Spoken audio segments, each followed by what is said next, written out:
नमस्ते everyone. Welcome to think asset. आज हम एक बहुत ही फैसिनेटिंग सब्जेक्ट पर बात करने जा रहे हैं जो अंतरिक्ष को अर्थशास्त्र के साथ जोड़ता है, यानी द स्पेस इकोनॉमी। 23 अगस्त को भारत ने चंद्रयान-3 मिशन के साथ प्रज्ञान रोवर को चंद्रमा की धरती पर उतारा। यह भारत ही नहीं, पूरे विश्व के लिए पहला मौका था जब कोई देश चंद्रमा के साउथ पोल पर उतर पाया था। भारत यही नहीं रुका, इसके बाद भारत ने अपने आदित्य L1 मिशन को लॉन्च कर दिया। आदित्य L1 सूर्य के पास जाकर सूर्य की स्टडी करेगा। आज भारत सहित विश्व के कई देश अपने अंतरिक्ष प्रोग्राम्स को बढ़ाने में लगे हैं। लेकिन क्या आपने कभी सोचा है कि क्या इस तरह के स्पेस प्रोग्राम्स किसी देश के इकोनॉमिक डेवलपमेंट में कैसे हेल्प करते हैं? चंद्रयान-3 मिशन के बाद बहुत सारे ऐसे सवाल उठ रहे थे कि क्या भारत जैसे विकासशील देश को, जिसके पास ऑलरेडी उसकी अपनी समस्याएं हैं, क्या ऐसे देश को अपने स्पेस प्रोग्राम्स में इतना इन्वेस्टमेंट करना चाहिए? क्या इस तरह के इन्वेस्टमेंट का कोई फायदा भी होता है? आज हम इसी पर बात करेंगे। लेकिन आगे बढ़ने से पहले मेरे चैनल थिंक एसेट को सब्सक्राइब करना मत भूलिएगा।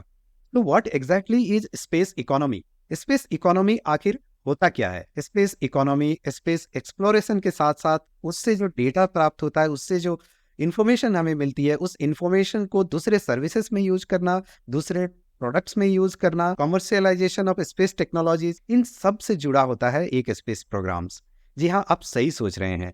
किसी देश का स्पेस प्रोग्राम्स केवल स्पेस एक्सप्लोरेशन के लिए ही नहीं होता है, यह यही धरती पर रेवेन्यू जनरेट करने के बारे में भी होता है। स्पेस प्रोग्राम्स किसी देश की इकोनॉमी में कैटलिस्ट की तरह काम करते हैं और उसके इकोनॉमी को काफी तेजी से बढ़ाने में सहायक होते हैं। सबसे पहला है टेक्नोलॉजिकल इनोवेशन।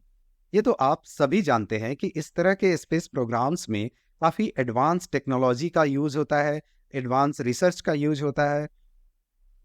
इस तरह के एडवांस टेक्नोलॉजी को बनाने के लिए जो टेक्नोलॉजी कंपनियां इस पर काम करती हैं, उनकी भी मांग बढ़ जाती है।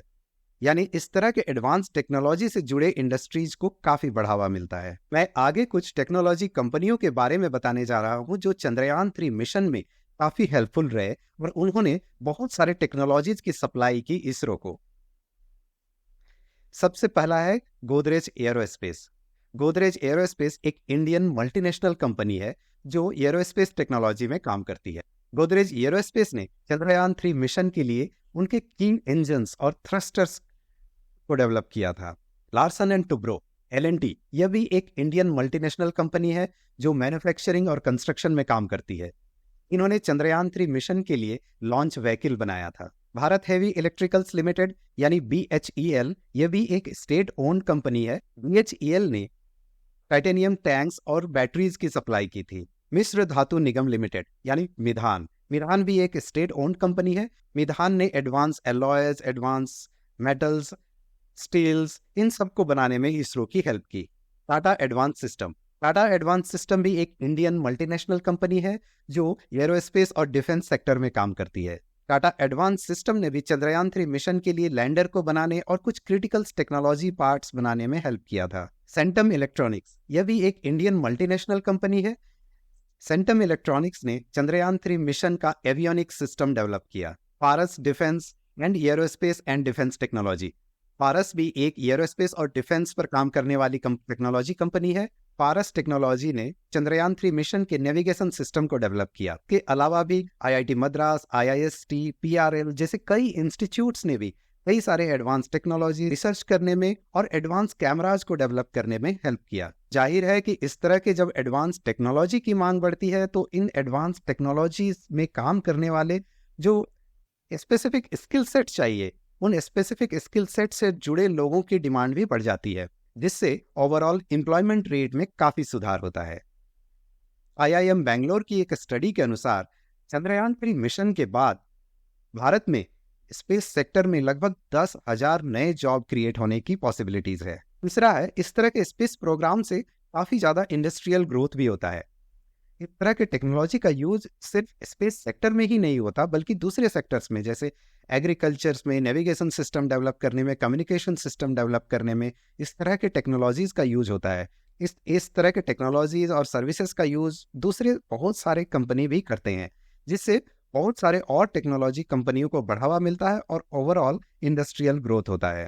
तो आप जानते ही हैं कि हमारे बहुत सारे सैटेलाइट जो हमारे कम्युनिकेशन सिस्टम को डेवलप करने में, हमारे ग्लोबल पोजिशनिंग सिस्टम यानी जीपीएस जो आप मैप्स वगैरह देखते हैं, हमारे नेविगेशन सिस्टम को डेवलप करने में हेल्प करती है। जैसा कि आप गूगल मैप्स या किसी भी मैप्स में आप देखते हैं, नेविगेशन सिस्टम जो होता है वो सैटेलाइट के द्वारा ही प्राप्त होता है।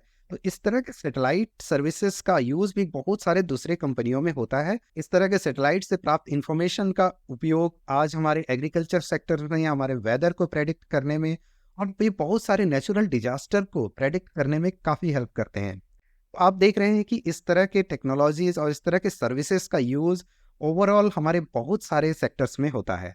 जब कोई देश इस तरह के बड़े स्पेस प्रोग्राम्स में काम करता है, बहुत सारे देशों के बीच कोलैबोरेशन भी होता है और देशों के बीच डिप्लोमेसी में काफ़ी सुधार होता है। इस तरह की टेक्नोलॉजी को बहुत सारे देश एक्सपोर्ट भी करते हैं। जैसे भारत ने अभी जो टेक्नोलॉजीज डेवलप की स्पेस प्रोग्राम्स के लिए, हो सकता है कि कुछ स्पेस टेक्नोलॉजी दूसरे देशों को एक्सपोर्ट की जाए।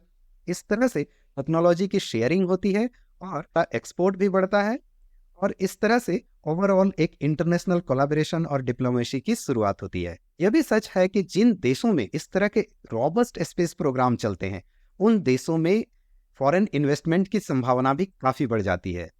यानी इस तरह के स्पेस प्रोग्राम्स अगर आज इंडिया में काफ़ी डेवलप हो रहे हैं, तो बहुत सारे इन्वेस्टर, टेक्नोलॉजी कंपनियां इंडिया में अपनी कंपनियों को लगाने में इंटरेस्टेड होंगे। इस तरह से ओवरऑल हमारा फॉरेन इन्वेस्टमेंट हमारे देश में काफ़ी बढ़ जाता है।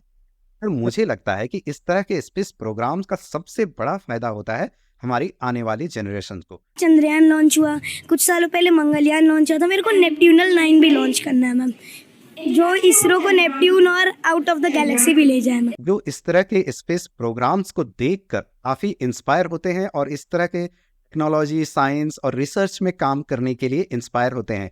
तो यह हमारे देश के लिए एक बहुत बड़ी बात है कि आने वाली जनरेशन इस तरह के प्रोग्राम्स को देखकर इंस्पायर हो जाए और इसरो या इस तरह के स्पेस टेक्नोलॉजीज पर काम करने वाली कंपनियों में करियर बनाएं। यही नहीं, इस तरह के स्पेस प्रोग्राम्स में एक नेशनल प्राइड भी होता है। लोग गर्व का अनुभव करते हैं, पूरे विश्व में उस देश की इज्जत बढ़ जाती है। जैसा कि भारत को चंद्रयान 3 मिशन की सफलता के साथ उन एलीट देशों में गिना जाने लगा जो स्पेस प्रोग्राम्स में काफी आगे हैं। ओवरऑल चंद्रयान 3 मिशन की सफलता भारत के लिए एक बड़ी उपलब्धि है और देश के अंतरिक्ष के क्षेत्र में बढ़ती क्षमताओं का एक संकेत है। इस मिशन की सफलता से भारत के अंतरिक्ष आर्थिक विकास में काफी प्रभाव पड़ने की उम्मीद है और भारत को विश्व के स्पेस सेक्टर में काम करने वाले एक बहुत ही इंपॉर्टेंट प्लेयर के रूप में देखा जाने लगा है। तो ये थी स्पेस इकोनॉमी की एक झलक। If you enjoyed the show, please like and share this video. Until next time, goodbye and have a good day. Thanks for watching Think Asset.